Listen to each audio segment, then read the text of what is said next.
bent jongerenwerker op de Time Out. Wat kunnen jongeren voor een maatschappelijke stage bij jou komen doen? In principe is de Time Out een opslagplaats voor alle stagecontracten. Dus iedereen komt in principe binnen om zijn contract te ondertekenen, te laten zien waar ze stage lopen. En met goedkeuring kunnen ze met stage beginnen. We zijn zelf ook stage aanbieder, dus dat betekent dat ze bij ons ook stage kunnen komen lopen. En de contracten moeten voor 1 december worden ingeleverd, dus we zien in principe iedereen terug die de maatschappelijke stage moet lopen.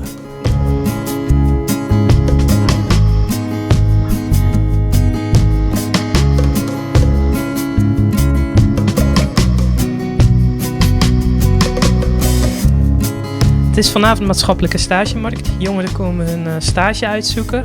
Jij loopt je maatschappelijke stage bij Dance for Life. Kun je uitleggen wat dat is? Nou, wij zijn met een groepje leerlingen van school zijn we naar Haarlem geweest, naar Dance for Life, het event zeg maar. En dat gaat over AIDS, dus we gaan acties bedenken hier op school voor heel de school, kleine groepjes die ze individueel kunnen doen. En dan willen wij geld ophalen, natuurlijk zoveel mogelijk, om naar die stichting te sturen. En dan kunnen mensen seksuele voorlichting geven in armere landen, waardoor er minder AIDS op de wereld komt. Dus dan gaan we eigenlijk proberen te halen, zoveel mogelijk geld.